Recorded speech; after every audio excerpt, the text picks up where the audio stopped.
রাজধানীর হযরত শাহজালাল আন্তর্জাতিক বিমানবন্দরের কার্গো ভিলেজে শনিবার বেলা 2:30টার দিকে আকস্মিকভাবে আগুন লাগে। আগুন লাগার সঙ্গে সঙ্গে কার্গো ভিলেজ এলাকা জুড়ে ছড়িয়ে পড়ে আতঙ্ক।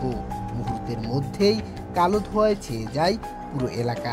খবর পেয়ে ফায়ার সার্ভিসের 30টি ইউনিট ঘটনাস্থলে পৌঁছে আগুন নিয়ন্ত্রণে কাজ শুরু করে। এছাড়া বাংলাদেশ বিমান বাহিনী, নৌবাহিনী এবং 2 প্লাটুন বিজিবির সদস্যরাও আগুন নিয়ন্ত্রণে সহায়তা করছে বলে জানিয়েছে আইএসপিআর। একদিকে কার্গো ভিলেজ ভবন থেকে প্রচুর ধোঁয়া, অন্যদিকে বাইরে জড়ো হয় শত শত উৎসুক জনতা।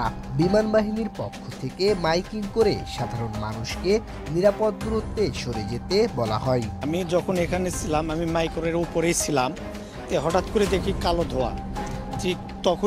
ঠিক তখন বাজে 2:45 ঠিক তখনই আমার এক কলিগ বলতেছে আগুন লাগছে এই সাইডে। ঠিক আমি তখন দেখলাম যে আগুনটা খুব ছোট ছিল, আস্তে আস্তে কালো ধোঁয়া হতে হতে বিশাল আকার ধারণ করলো। কত হাজার কোটি টাকার সম্পদ যে নষ্ট হলো, এক উপর আল্লাহ ছাড়া আর কেউ বলা যাবে না সহজে ভাই। আমরা এই মুহূর্তে আমাদের বাসা নেই। আমার যে ফার্মাসিউটিক্যাল গুডাউনে মালামাল ছিল, আমি বৃহস্পতিবারে ট্রাই করছি ডেলিভারি করতে, কিন্তু করতে পারি নাই।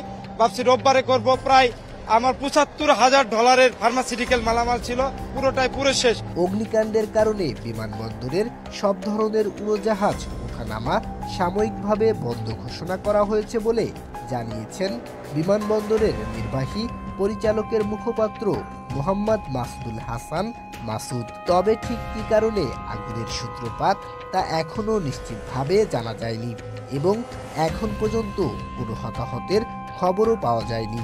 ফায়ার সার্ভিস জানিয়েছে আগুন নিয়ন্ত্রণে আসার পরই শুরু হবে ক্ষয়ক্ষতির হিসাব এবং তদন্ত কার্যক্রম।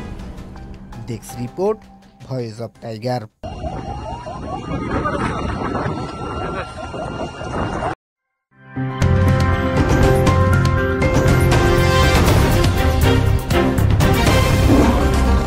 Voice of Tiger.